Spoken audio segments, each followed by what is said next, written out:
तो पिछले एपिसोड में कोई मास्टर जू के ऊपर अटैक करने के लिए आ गया था, पर मास्टर जू ने उसे बहुत ही आसानी से डॉच कर लिया था। जिसके बाद उसने कहा था कि किसकी इतनी हिम्मत हो गई जो कि चुपके से मेरे ऊपर अटैक कर रहा है, और अगर तुम में थोड़ी सी भी हिम्मत है तो फिर तुम मेरे सामने क्यों नहीं आ जाते। पर इतने में हम लोग देख पाते हैं कि एक लड़की अचानक उसके सामने आ जाता है जो कि उसके ऊपर अटैक करने के लिए चला गया था। पर मास्टर जू भी यहाँ पर काफी ज्यादा होशियार था और उसने भी इसे काफी आसानी से डॉच कर लिया था। जिसके बाद कि उस लड़की से कहने लगता है कि मुझे पता नहीं है कि तुम कौन हो, क्योंकि मैं बहुत सालों से सर्कुलेशन में था और इसलिए मैं अपने एनिमीज के बारे में ज्यादा याद नहीं कर पा रहा, और इसलिए तुम ही मुझे बता दो कि तुम किसके डॉटर हो। वहीं पर रोलर की कहने लगता है कि बुड्ढे तू बस यही सोचता रहे कि मैं कौन हूँ और तब तक मैं तेरा काम तमाम कर दूंगा। और फिर ये कहते उसने यहाँ पर मास्टर जू के ऊपर अटैक करना शुरू कर दिया था। पर मास्टर जू भी यहाँ पर काफी ज्यादा स्किलफुल थे, इस वजह से उसने यहाँ पर एक मामूली सी लकड़ी से उस लड़की को हरा दिया होता है। पर फिर भी देख पाते हैं कि वो लड़की इतनी आसानी से हार मानने के लिए तैयार नहीं था,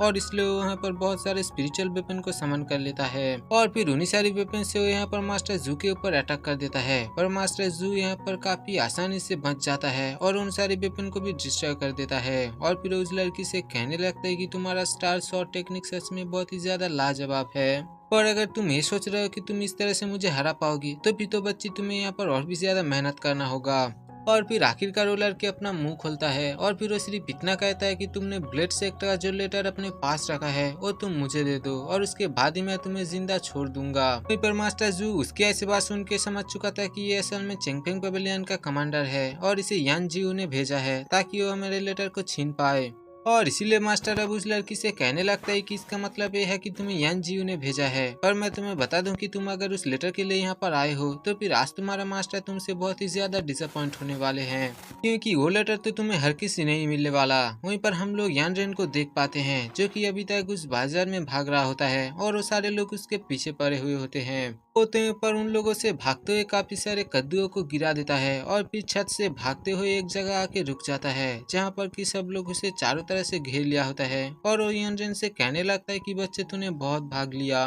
अब तेरा काम तो मैं यहीं पर ही तमाम करूंगा और इसलिए तू यहाँ से भाग कर दिखा। पर तभी हम लोग देख पाते हैं कि आसमान में एक काले बादल छा जाता है जिसके अंदर से कि रेड कलर का बिजली चमक रहा होता है। इस चीज को देख के तो यहाँ पर यनरेन भी समझ नहीं पाता कि आखिरकार यहाँ पर क्या हो रहा है। वहीं पर तो मास्टर जू भी इस चीज को देख के बहुत ही शौक होता है, क्योंकि ये तो असल में एक शैडो डिवाइन फॉर्मेशन है और इसीलिए मास्टर जू इस चीज को पहचानने के साथ ही अलर्ट हो जाता है। वहीं पर हम लोग देख पाते हैं कि उन सारे काले बादलों से बहुत सारा घोस्ट बाहर आता है जो कि यहाँ पर आते ही पूरी सिटी में तबाही मचाना शुरू कर दिया था। वो सारे इविल घोस्ट यहाँ पर जिस भी इंसान को छू रहा था वो यहाँ पर पॉइजन से इफेक्ट हो रहा था और यहाँ पर बेहोश भी हो जा रहा था। वहीं पर हम लोग देख पाते हैं कि मास्टर जू भी उन सबसे लड़ने की कोशिश कर रहा था। और यहाँ पर यानरेन के साथ एक अजीब बात होता है, क्योंकि जबकि सारे लोग उस घोस्ट से इफेक्ट हो रहा था पर हम लोग देख पाते हैं कि उस घोस्ट का कोई भी इफेक्ट यानरेन के ऊपर नहीं होता और इसलिए वो भी इस चीज से काफी ज्यादा शौक था। वहीं पर मास्टर जू अपने लकड़ी के डंडे को लेकर सारे घोस्ट से फाइट करने की कोशिश कर रहा था, पर हम लोग देख पाते हैं कि उसका कोई भी अटैक का असर उस घोस्ट के ऊपर नहीं हो रहा था और वो सब यहाँ पर काफी ज्यादा था। और इस वजह से हम लोग देख पाते हैं कि मास्टर जू भी यहाँ पर इफेक्ट हो जाते हैं, जहाँ पर रोलर की मास्टर जू से कहने लगता है कि मैंने तुम्हें समझाने की कोशिश की थी और मैंने तुम्हें बताया था कि मैं तुम्हें छोड़ दूंगा, पर तुम तो यहाँ पर मरने के लिए उतावले हो रहे थे और इसलिए चलो अब इस चीज को भुगत ही लो। पर फिर भी अभी तुम्हारे पास थोड़ा सा टाइम है और इसलिए तुम अगर मुझे वो लेटर दे देते हो तो फिर मैं तुम्हें जान से नहीं मारूंगा।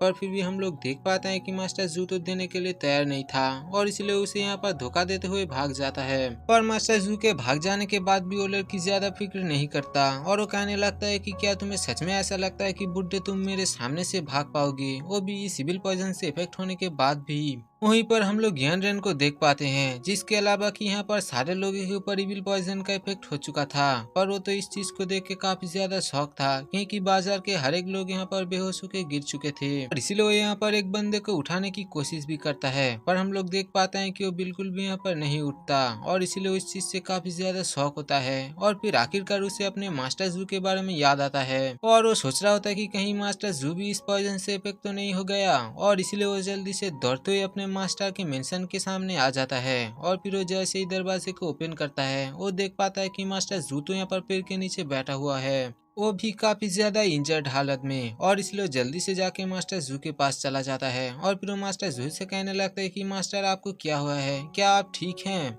वहीं पर मास्टर जू तो उसे देख के काफी ज्यादा हैरान होता है और वो उससे कहने लगता है कि आखिरकार सब लोग यहाँ पर इफेक्टेड है, पर तुम इस शैडो फॉर्मेशन से बच कैसे गए। जहाँ पर यूनजिन कहने लगता है कि मुझे इस बारे में नहीं पता, पर उस सारे शैडोज का मेरे ऊपर कोई भी असर नहीं हुआ। वहीं पर मास्टर जू उससे कहने लगता है कि तुम जल्दी से जाके उस पेड़ के नीचे एक लेटर छुपाया हुआ है, वो बाहर निकाल के ले आओ। और फिर यूनजन अपने मास्टर की बात को मानते हुए जल्दी से उस लेटर को बाहर निकालते हुए अपने मास्टर के पास हाजिर हो जाता है। जहाँ पर मास्टर उससे कहने लगता है कि तुम्हें इस बात को समझना होगा, ये चीज काफी ज्यादा सीरियस है। और फिर उससे कहने लगता है कि तुम नॉर्दर्न वेस्ट में जाओ और जॉनजन सेक्ट के लीडर ली सुई को ये लेटर दे देना और उससे कहना कि मैंने उसे ये दिया है और तुम इस बात को समझ के रखना कि ये लेटर किसी की भी हाथ में नहीं पड़ना चाहिए, क्योंकि इस लेटर के साथ ही पूरे मार्शल लॉ का फ्यूचर जुड़ा हुआ है और इसलिए ये लेटर अगर किसी गलत हाथ में पड़ गया तो फिर समझो कि हमारा मार्शल लॉ पूरी तरीके से डिस्ट्रॉय होने वाला है। और इसलिए मैं तुम्हें इस बात को दोबारा कहता हूँ कि इसे ली सुई वही को देना है और इस जर्नी में तुम्हें काफी ज्यादा खतरा भी हो सकता है और इसलिए तुम बहुत ही ज्यादा केयरफुल रहना।